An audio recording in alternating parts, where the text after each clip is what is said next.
ఫిదా సినిమాపై రిలీజ్ కు ముందున్న డౌట్లన్నింటినీ పటాపంచలు చేస్తూ సినిమా సూపర్ హిట్ అయింది.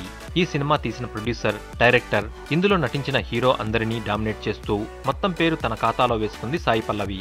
అంతగా ఫిదా సినిమాతో అందరినీ ఫిదా చేసేసింది ఈ భామ. తనదైన బాడీ లాంగ్వేజ్ తో, ఎక్స్ప్రెషన్స్ తో పక్కా తెలంగాణ అమ్మాయిగా జీవించేసింది. స్వతహాగా మలయాళీ అమ్మాయి అయినా తెలంగాణ యాసలో తనే కష్టపడి డబ్బింగ్ చెప్పుకుంది.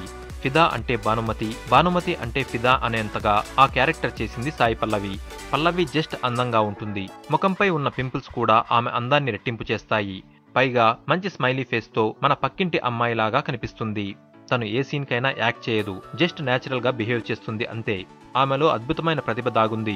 ఆ టాలెంట్ వల్లే ప్రస్తుతం ఆమె పేరు సౌత్ ఇండియా మొత్తం మారుమోగిపోతుంది. సింపుల్ గా ఇలా కూడా హీరోయిన్ గా సక్సెస్ అవ్వచ్చని సాయి పల్లవి ప్రూవ్ చేసింది. సాయి పల్లవికి చిన్నప్పటి నుంచే డాన్స్ అంటే ప్రాణం. ఇంటర్ పూర్తి అయ్యాక ప్రముఖ తెలుగు ఛానల్లో D4 ప్రోగ్రామ్ లో పార్టిసిపేట్ చేసి తన డాన్స్ ఎక్స్ప్రెషన్స్ తో అదరగొట్టేసింది. ఈ ప్రోగ్రామ్ లో సాయి పల్లవిని చూశాక శేఖర్ కమల తన లైఫ్ ఈజ్ బ్యూటిఫుల్ సినిమాలో హీరోయిన్ గా అడిగారట. ఆమె స్టడీస్ పూర్తి అయ్యే వరకు సినిమాలలో చేయదని ఆమె పేరెంట్స్ చెప్పారట. Sai Pallavi జార్జియాలో 4th year medicine చేస్తున్నప్పుడే మలయాళ ప్రేమం సినిమాలో అవకాశం వచ్చింది. అది కూడా స్టడీస్ కు ఇబ్బంది లేకుండా కేవలం సెలవు రోజుల్లో మాత్రమే షూటింగ్ లో పాల్గొనేదట. ఈ సినిమా సూపర్ డూపర్ హిట్ అయింది. ఇందులో సాయి పల్లవి చేసిన మల్లార్ క్యారెక్టర్ కు హ్యూజ్ రెస్పాన్స్ రావడంతో ఒక్కసారిగా అందరి దృష్టి సాయి పల్లవిపై పడింది.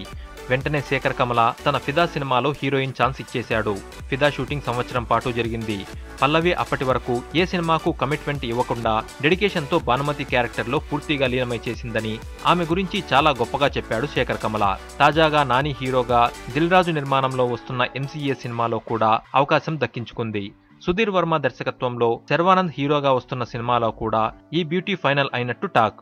మొత్తానికి ఫిదాతో టాలీవుడ్ మొత్తాన్ని తన వైపుకు తిప్పేసుకున్న ఈ బ్యూటీకి ఆల్ ది బెస్ట్ చెప్పేద్దామా?